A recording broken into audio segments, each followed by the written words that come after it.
All right, welcome back to the deep dive.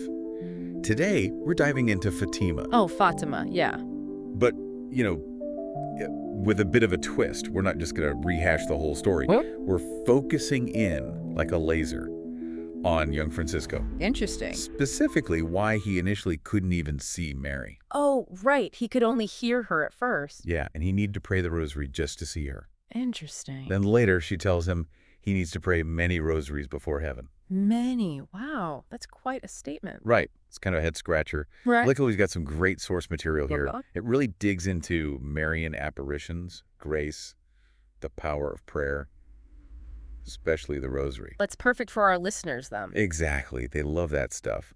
So let's get into it. May 13th, 1917, the first apparition. The big day. Lucia and Jacinta, they see and hear Mary right away. But not Francisco. Nope. He can hear her voice, but can't see anything. Until Lucia tells him to pray the rosary. And that's when he finally sees her. So the question is, why the difference? It's all about spiritual receptivity, isn't it? Like, Francisco needed to cultivate this inner state to be able to actually perceive the divine visually. So it's not just about being physically present. No, not at all. Think about all the accounts of Marian apparitions. Purity of heart, openness to grace. Those are crucial for these mystical experiences. Like you got to be on the right wavelength. Exactly. And for Francisco, at that moment, his spiritual vision, it wasn't quite aligned. He needed that rosary to fine-tune it. Almost like an antenna. Exactly. You got to be turned in to receive the signal. Okay, that makes sense. And it ties into that beatitude, right? Yeah. Blessed are the pure in heart, for they shall see God. Matthew 5.8, a classic. And even though Mary isn't God, she's seen as this incredibly pure vessel of grace. So to see her, to experience her in this mystical way, it requires a certain level of, like, spiritual purity. A resonance, yeah. Mm. You have to be vibrating on a similar frequency. And that's where the rosary comes in. It's not just words. It's this potent tool for purification. It's preparation. Exactly. So when Francisco starts praying, he's aligning himself with God's grace, like tuning that radio dial. Click, click, click, until you find the station. You got it. And once he's tuned in, boom, he can see Mary. So it wasn't a punishment, him not seeing at first? No, not at all. He wasn't failing or anything. Just needed his spiritual vision, like, fully opened. Exactly. It's like needing the right glasses to see something beyond our normal vision. And sometimes that takes time, right? It's not always instant, like the disciples on the road to Emmaus. Oh, great example. They walk and talk with Jesus, but don't recognize him. Not until that moment of grace. Often linked to prayer, breaking bread. It's beautiful. We're thinking of the blind man in Mark's gospel.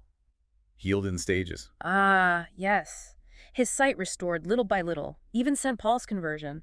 Blindness, then prayer, then bam, spiritual and physical sight restored. Wow. So these divine encounters, they often unfold over time, with faith and prayer guiding the way. Absolutely. It's a journey, not a destination. Our source also points out the rosary being this purifying prayer, connecting it back to that beatitude, the pure in heart. And historically, spiritual preparation's been a big thing in the church. Yeah, for sure. Fasting, penance, extended prayer, all that, before these mystical experiences. Think Moses on Mount Sinai. Yeah. He didn't just stroll up there and chat with God. Preparation is key. You got to be ready to encounter the sacred. Right. And the rosary, with its meditations on Christ's life, Mary's role, it's all about cleansing our hearts, creating that openness to grace. It's like spring cleaning for the soul. Love that. And for Francisco, it seems that prayer was like unlocking the door to see Our Lady. It was the key. Okay, so he can see her now. But then there's this other part. Mary tells him he'll go to heaven, but only after many rosaries. Yeah, what's up with that? Why so many? Right. It's a big question. Why many rosaries as a condition for heaven? Well, this gets us into some core stuff in Fatima and, frankly, Catholic theology in general. Reparation for sin. Remember what Our Lady said on July 13th? About the need for prayer and sacrifice for sinners. Yeah, and that many souls are lost. Heavy stuff. And Francisco, even as a kid, got it. It's true.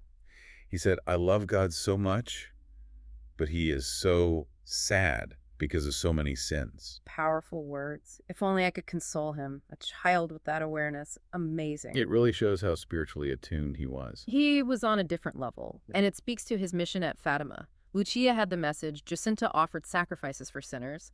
Francisco was all about consoling God. Through prayer. Especially the rosary. So when Mary says many rosaries before heaven, it's like that was his path, his way to participate in this huge work of atonement. Each rosary An act of love, repairing the damage of sin. Think of it like apologizing for doing something wrong. The rosary is a heartfelt, I'm sorry to God for all the bad stuff humanity does. It's trying to make things right. It's not just personal then, it's contributing to something bigger. Way bigger. But there's also the transformative power of the rosary itself, right? Not just the intention behind it, but the act of praying it. Yeah, the rosary is like a deep meditation, isn't it? You're contemplating these mysteries of Christ's life, death, and resurrection. You're drawn into a deeper union with him. And for Francisco, Mary's saying he needs a lot of that purification. Scripture says nothing impure can enter heaven. Revelation 21.27. Heaven's got to stay pure. Right. So even holy little Francisco needed this process to truly be ready. It's about those reflections on the mysteries, that purifying effect. It's about internalizing those truths. Okay, I get it. And the rosary, focusing on Christ and Mary, it cleanses our souls, deepens faith, hope, love, Yeah. all the stuff you need to be with God. The essentials, yeah. Our source talks about the beatific vision, seeing God's glory in heaven directly. Full on, no filters. Exactly. Those rosaries, they're purifying Francisco's soul, making it ready for that experience. Prepping him for the ultimate encounter. Exactly. Our source also mentions St. John of the Cross. He talked a lot about spiritual purification for union with God. It all ties together. Wow, so much depth here. And then there's purgatory, right? That Catholic doctrine of purification after death. Right. For those who die in God's grace, but still have some rough edges. So maybe all those rosaries were a way for Francisco to do some of that purification here and now. It's possible he's choosing to embrace it through prayer. Like St. Therese of Lisieux, she wanted to go through it all in this life, through love and suffering. So it's not punishment, but active participation, cooperating with God's grace to get his soul sparkling clean. And maybe helping others along the way, too. It's like heaven is his free gift, but we got to prepare ourselves. We got to do our part. And Francisco, he's all in, praying those rosaries. He understands. You're taking it seriously. Absolutely. He's committed to the mission. Consolation, reparation. It's beautiful, really. Okay, so was Francisco totally unique here, or are there other folks throughout history who had similar experiences? Great question. Our sources have some interesting comparisons. Francisco's focus on consoling God, that's special. But his experiences do echo themes we see in other Marian visionaries and, like, the whole tradition of Catholic mysticism. For example, Bernadette Soubirous at Lourdes. She didn't get it right away either. She needed prayer and the sign of the cross to really understand the apparition. It's about unfolding, isn't it? Yeah, like a flower blooming. And then there's St. Juan Diego at Guadalupe. His humility and readiness were key to being receptive to Our Lady's message, to making his mission successful. It's like that inner disposition we talked about earlier. You got to be ready to receive. The vessel has to be prepared. Yeah. And our sources also point to some biblical figures, like the prophet Daniel. He fasted and prayed intensely before getting those visions. Big revelations often need that prep time, like God saying, hold on, got to get you ready for this. And the two-stage healing of the blind man.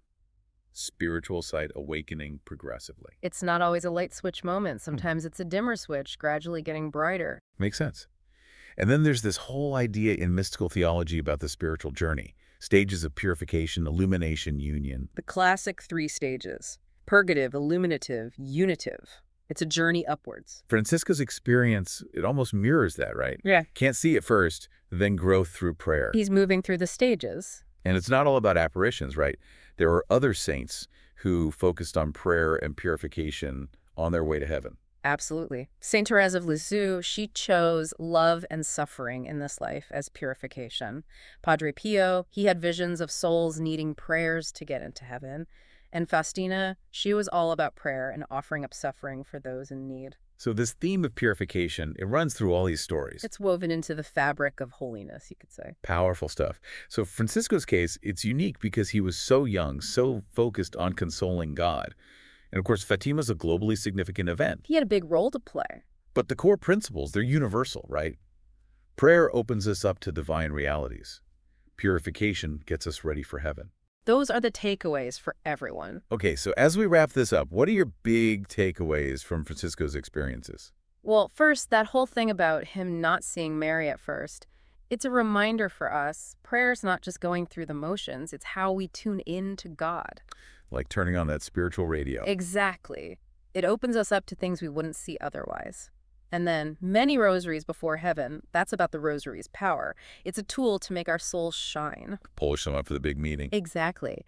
And Francisco's desire to console God. Don't forget reparation. It's a crucial part of our faith. We gotta make things right. And finally, Francisco's journey reminds us holiness is a process. Often it involves purification, whether we choose it now through prayer and good works or later. It's coming one way or another. So get ready. Powerful stuff. Francisco's story, it's unique, but the truths are for all of us. So for you listening, think about your prayer life, especially the rosary. How can you use it to purify your soul, to get closer to God? Great question for our listeners to ponder. Yeah. And think about this. Does your prayer life reflect that desire for reparation, for consoling God? Just like Francisco, it's a powerful thing to reflect on. It is. Thanks for this deep dive. It's been a pleasure. Yeah. And to our listeners, until next time, keep seeking. And keep praying.